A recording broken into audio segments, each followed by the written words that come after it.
തസ്കിയ 315 സഹാബി ചരിതം 17 തുടർച്ച. മഹാനായ സൽമാൻ ഫാരിസി റളിയല്ലാഹു തആല അൻഹുവിൻ്റെയും അബൂദർദാഇൻ്റെയും ഇടയിൽ റസൂലുള്ളാഹി സ്വല്ലല്ലാഹു അലൈഹി വസല്ലമ തങ്ങൾ സാഹോദര്യബന്ധം സ്ഥാപിച്ചു. രണ്ടുപേരും ഒന്നിച്ചു ജീവിക്കാനും പരസ്പരം സഹായിക്കാനും മറ്റ് ജീവിതോപാധികളിൽ പങ്കാളികളാകാനുമുള്ള ഒരവസരം രണ്ടുപേർക്കും അവിടുന്ന് കൊടുത്തു. പിൽക്കാലത്ത് അബൂദർദാ റളിയല്ലാഹു തആല അൻഹു ഷാമിലും സൽമാൻ ഫാരിസി ഇറാഖിലും താമസമാക്കി. പഴയ സാഹോദര്യബന്ധം പുതുക്കുന്നതിന് വേണ്ടി അബൂദർദാ റളിയല്ലാഹു തആല അൻഹു സൽമാൻ ഫാരിസി ഒരു കത്തെഴുതി. കത്തിൻ്റെ ഉള്ളടക്കം: ഞാനും നിങ്ങളും തമ്മിൽ വേർപെട്ട ശേഷം എനിക്ക് അല്ലാഹു കുറേ സമ്പത്തും മക്കളെയും തന്നിട്ടുണ്ട്. ഞാൻ പരിശുദ്ധമായ അൽ അർളുൽ മുഖദ്ദസയിലാണ് ഇപ്പോൾ താമസിച്ചുകൊണ്ടിരിക്കുന്നത്. ഇതിന് മറുപടിയായിട്ട് സൽമാൻ പറഞ്ഞു: നിങ്ങൾക്ക് അല്ലാഹു ധാരാളം സ്വത്തും മക്കളെയും നൽകിയെന്ന് എനിക്ക് എഴുതിയല്ലോ. എന്നാൽ നിങ്ങൾ മനസ്സിലാക്കേണ്ടത് സ്വത്ത് കൂടിയാലോ മക്കൾ ധാരാളമുണ്ടായാലോ അല്ല ഖൈർ എന്നതാണ്.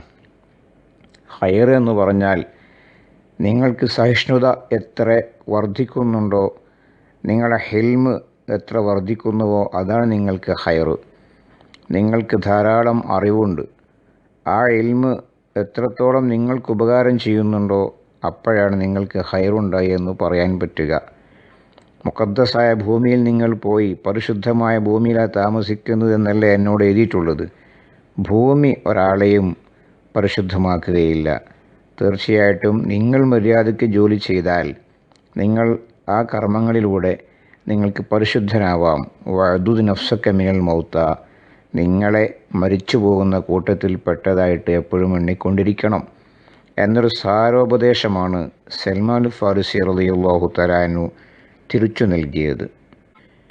ഒരിക്കൽ സൽമാൻ ഫാരിസി റളിയല്ലാഹു തആല അൻഹു അബൂദർദാഇനെ സന്ദർശിക്കാൻ വേണ്ടി ചെന്നു. അപ്പോൾ അദ്ദേഹത്തിൻ്റെ ഭാര്യ വളരെ വിഷണ്ണയായിരിക്കുന്നത് കണ്ടു. എന്താണ് നിങ്ങൾ ഇങ്ങനെ ഇരിക്കുന്നത്? ഉമ്മുദ്ദർദാഇൻ്റെ മറുപടി: ഇന്നഹാക ലൈസ ലഹു ഹാജത്തുൻ ഫീ ശൈഇൻ മിന ദുനിയ, നിങ്ങളുടെ സഹോദരനാകുന്ന അബൂദർദാഇന് ദുനിയാവിൻ്റെ ഒരു കാര്യവും വേണ്ട, ഒരു വിഷയത്തിലും താല്പര്യമല്ല. മൂപ്പര് നിസ്കാരം നോമ്പായിട്ട് നടക്കുകയാണ്. അഥവാ ഭാര്യ ഭർത്തൃ ബന്ധത്തിന് വേണ്ട കാര്യങ്ങളൊന്നും അദ്ദേഹത്തിൻ്റെ ഭാഗത്തു നിന്നുണ്ടാകുന്നില്ല എന്ന സൂചനയാണ് അവർ നൽകിയിട്ടുള്ളത്. അങ്ങനെ സൽമാൻ ഫാരിസി കാത്തിരിക്കുകയാണ്. അബൂദർദാ വന്നപ്പോൾ അദ്ദേഹം സൽമാൻ ഫാരിസിയെ നന്നായി സ്വാഗതം ചെയ്തു. നല്ല ആതിഥ്യ മര്യാദ എന്നോണം ഭക്ഷണം ഉണ്ടാക്കി കൊണ്ടുപോയി കൊടുത്തു.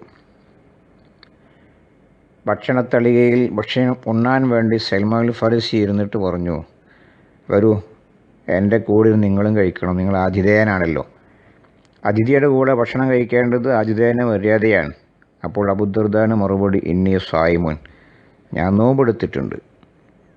സൽമാൻ ഫാരിസി പറഞ്ഞു: അഖ്സംതു അലൈക് ഇല്ലാ മാ തഅംത ഇന്നി ലസ്തു ബി ആക്കിലിൻ ഹത്താ തുത്അം, ഞാൻ സത്യം ചെയ്ത് ആണയിട്ട് പറയാൻ, നിങ്ങൾ എൻ്റെ കൂടെ ഭക്ഷിക്കുന്നില്ലെങ്കിൽ ഞാൻ ഭക്ഷിക്കുകയില്ല. തീർച്ചയാണ് കാര്യം.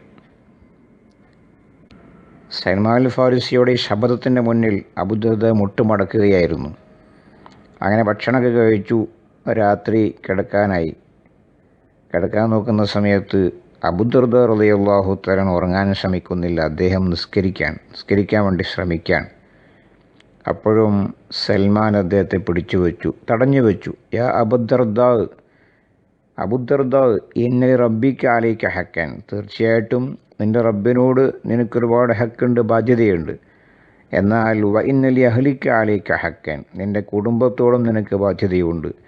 വ ഇന്നലി ജസദിക അലൈക ഹക്കൻ, നിൻ്റെ ബോഡിക്കും നിനക്ക് ഒരുപാട് ഹക്കുകൾ വഹിച്ചു കൊടുക്കാനുണ്ട്. ഫായത്തിലി കുല്ലിദി ഹക്കിൻ ഹക്കഹു, അതുകൊണ്ട് ആർക്കൊക്കെ എന്തൊക്കെ അവകാശമുണ്ടോ അവർക്കൊക്കെയും അവരുടെ അവകാശം കൊടുക്കണം എന്ന് പറഞ്ഞിട്ട് സൽമാനിനെ ഉറക്കാൻ വേണ്ടി, അബൂദർദാനെ ഉറക്കാൻ വേണ്ടി സൽമാൻ റളിയല്ലാഹു തആല അൻഹു ശ്രമിച്ചു, നിർബന്ധം പിടിച്ചു. അങ്ങനെ സുബ്ഹി ആവാറായ സമയത്ത് സൽമാൻ ഫാരിസി പറഞ്ഞു, കുമിൽ ആന, ഇനി നിങ്ങൾക്ക് എഴുന്നേറ്റ് നിൽക്കാം, നിസ്കരിക്കാം. രണ്ടുപേരും കൂടെ ഒന്നിച്ച് നിസ്കരിക്കുകയാണ്. അങ്ങനെ രണ്ടുപേരും സുബ്ഹി നിസ്കരിക്കാൻ വേണ്ടി തഹജ്ജുദിന് ശേഷം പള്ളിയിലേക്ക് പോവുകയും ചെയ്തു. പിന്നീട് മഹാനായ നബി സല്ലല്ലാഹു അലൈഹി വസല്ലമ തങ്ങളുടെ സമീപത്തെത്തിയപ്പോൾ അബൂദർദാ റളിയല്ലാഹു തആല അൻഹു ഈ സംഭവങ്ങളൊക്കെ സൽമാനെക്കുറിച്ച് വിശദീകരിച്ചു കൊടുത്തു. സൽമാൻ ഇങ്ങനെയൊക്കെ ചെയ്തിട്ടുണ്ട്, പറഞ്ഞിട്ടുണ്ട്. ആ സമയത്ത് നബി സല്ലല്ലാഹു അലൈഹി വസല്ലമ തങ്ങളുടെ മറുപടി സൽമാൻ റളിയല്ലാഹു തആല അൻഹുവിൻ്റെ ആ ഒരു പ്രവർത്തനത്തെ ശരിവെച്ചുകൊണ്ടായിരുന്നു. ഇങ്ങനെ അബൂദർദാ റളിയല്ലാഹു തആല അൻഹുവിനെ തിരുത്തിക്കൊണ്ട് സൽമാൻ ഫാരിസി റളിയല്ലാഹു തആല അൻഹു അദ്ദേഹത്തിന് സുഹൃത്തായി നിലകൊള്ളുകയാണ്. അബൂദർദാ റളിയല്ലാഹു തആല അൻഹു പേർഷ്യയിലെ വിധികർത്താവായിരുന്നു, ജഡ്ജിയായിരുന്നു. ആ സമയത്ത് സൽമാൻ ഫാരിസി എഴുതുകയാണ്, വഖദ് ബലഗനി അന്നക ജുഇൽത തബീബൻ, നീ ഒരു ഡോക്ടറാണെന്ന് ഞാൻ കേട്ടിട്ടുണ്ട്. ജനങ്ങൾക്കിടയിൽ പ്രശ്നങ്ങൾ തീർക്കുന്ന ഡോക്ടറാണെന്ന കാര്യം എനിക്ക് അറിവ് കിട്ടിയിട്ടുണ്ട് നിന്നെക്കുറിച്ച്. രോഗികളുടെ രോഗം നിങ്ങൾ ശിഫയാക്കുകയാണെങ്കിൽ വളരെ നന്നായി. അതേസമയം ചികിത്സ നടത്തുക മാത്രമാണ് നിങ്ങൾ ചെയ്യുന്നതെങ്കിൽ ശ്രദ്ധിച്ചുകൊള്ളണം, മനുഷ്യന്മാരെ കൊന്ന് നിങ്ങൾ നരകത്തിൽ പോകാൻ പാടില്ല. ഇതൊരു വ്യംഗ്യമായ ഉപദേശമായിരുന്നു. എന്നാൽ രണ്ടു പേർക്കിടയിൽ ഒരു കേസ് വിസ്തരിച്ചുകൊണ്ട് വിധി പറഞ്ഞു കഴിഞ്ഞാൽ പോലും മഹാൻ അബൂദർദാ റളിയല്ലാഹു തആല അൻഹു അതിനെക്കുറിച്ച് നന്നായി നിരീക്ഷിക്കുമായിരുന്നു. മുതബ്ബിബുൻ വല്ലാഹി, ഞാൻ ഒരു ഡോക്ടർ മാത്രമാണ്, ചികിത്സിക്കുന്നവൻ മാത്രമാണ് എന്ന് പറഞ്ഞിട്ട് വീണ്ടും അവരെ വിളിച്ചു വരുത്തിയിട്ട് വീണ്ടും രണ്ടാമത് വിസ്താരം നടത്തി ഒന്നുകൂടെ ഉറപ്പുവരുത്തിയ ശേഷം മാത്രമായിരുന്നു അബൂദർദാ റളിയല്ലാഹു തആല വിധി പറഞ്ഞിരുന്നത്. സൽമാൻ ഫാരിസി റളിയല്ലാഹു തആല അൻഹുവിൻ്റെ ഈ ഉപദേശം സ്വീകരിച്ചുകൊണ്ട്.